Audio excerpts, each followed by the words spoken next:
السلام علیکم۔ آج ہم سیکنڈ ایئر کی اکبر الہٰبادی کی نظم خدا سر سبز رکھے اس چمن کو مہرباں ہو کر اس کا خلاصہ پڑھیں گے۔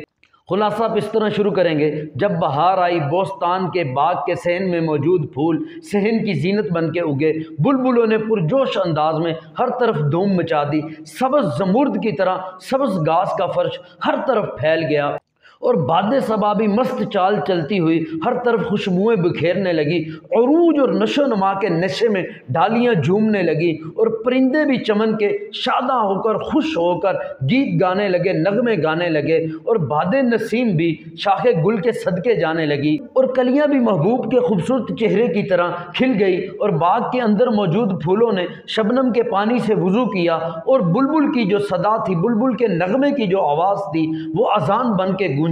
شوق عشق میں ڈالیاں خدا کے سجدے کو جھک گئیں، ہر پتی زبان بن کر خدا کی حمد و ثنا بیان کرنے لگی۔ پھول کی پتی نے خوبصورت انداز میں، خوبصورت الفاظ میں یہ دعا کی: خدا سا سبز رکھے اس چمن کو مہرباں ہو کر۔